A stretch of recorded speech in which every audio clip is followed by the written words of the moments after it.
सर्वांना नमस्कार. समर्थ crop care या कंपनीमध्ये आर्थिक गुंतवणूक करून स्वतःची फसवणूक झाल्याची खात्री पटल्यानंतर आज सर्व गुंतवणूकदार एकदम हवालदिल झालेले आहेत. बऱ्याचशा ग्रुपचे मेसेजेस मला स्वतःला बघायला मिळतात. काही ग्रुप्सला मी स्वतः ऍड आहे. रोज सकाळ झाली का लोक एक भाबड्या आशेने दिवसाची सुरुवात करतात का आज आपले पैसे मिळतील, आज काहीतरी अपडेट येईल, काहीतरी घडल. पण दिवस मावळता वेळी त्या ग्रुपवरती काही येत नाही, त्यांना कुठलेही सकारात्मक प्रतिसाद दिले जात नाहीत. आणि या सर्व गोष्टी एका अंतरावरून जरी मी पाहत असलो तरी त्यामध्ये माझ्या मनाला प्रचंड अशा वेदना होतात. तर आज त्यामध्ये मी काही खुलासे करणार आहे, ज्यामधनं लोकांची एक जी मनाची धारणा आहे ती भक्कम होईल का यापुढे नेमकं घडणार काय.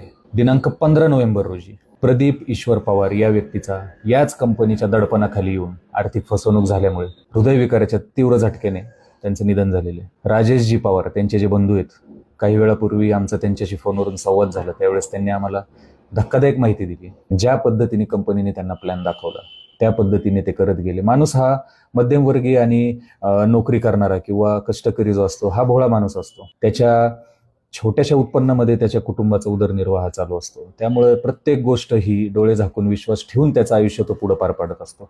फक्त या जगाची जी कलुषित बाजू आहे, काळी बाजू आहे ती त्यांना माहित नसते. यामध्ये पुढे जाऊन असं समोर आलेलं आहे का मेरे दुश्मन का दुश्मन मेरा दोस्त होता है. या सूत्राखाली काही लोकांनी खाजगीतनं मला फोन केले का जे या कंपनीशी जुने संलग्न होते, जे या कंपनीसोबत हातात हात देऊन सर्व पैशाची उलाढाल करत होते, तशा लोकांचे मला खाजगीत फोन आले आणि त्यांच्याकडनं मला अशी काही धक्कादायक माहिती मिळालेली आहे का यामध्ये काही दिवसांपूर्वीचा माझा एक व्हिडिओ होता का मोगलांच्या काळामध्ये मोगलांनी गोरगरीब जनतेला कसं लुटलं, त्याच पद्धतीची ही लूट आहे. यामध्ये शासकीय अधिकारी आहेत, यामध्ये राजकीय लोक आहेत, यामध्ये प्रतिष्ठित लोक आहेत का जे या कंपनीच्या बाजूनी गेल्या 1-2 वर्षामध्ये त्यांनी भरपूर अशी आर्थिक उलाढाल केलेली. आणि आज कंपनी अडचणीत येण्यामागचं कारण एक असं आहे का कुठंतरी या सर्व लोकांचे खिसे फुल झाले आणि त्यांना कंपनीची गरज राहिली नाही. त्यांनी हात वर केले आणि भोळ्या बाबड्या जनतेचे पैसे घेऊन ही सर्व तिराहित लोक पसार झाली. काही पैसे कंपनीकडे देखील असतील, आपण ते नाकारू शकत नाही. पण आज या स्टेपला जर गोष्टी गेलेल्या आहेत तर लोकांनी त्यांचे पैसे सरळ मार्गाने परत मिळतील आणि आपण शांत राहू, संयम ठेवू आणि यातनं आपल्याला काहीतरी हाती लागेल ही भोळी आशा सोडणं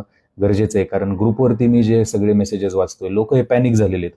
कुठल्याही क्षणी कोणत्याही पद्धतीची घटना घडू शकते. यामध्ये काही कलम आहेत. तुम्ही तुमच्या स्थानिक पोलीस स्टेशनला गेले किंवा तुमच्या CP ऑफिसला गेले किंवा SP ऑफिसला गेले, तुम्ही ग्रामीणमध्ये असताल तर तुम्हाला सुपरिटेंडंट ऑफ पोलीस हे असतील, तिथं मी काही कलम दर्शवतोय, त्याचा स्क्रीनशॉट टाका.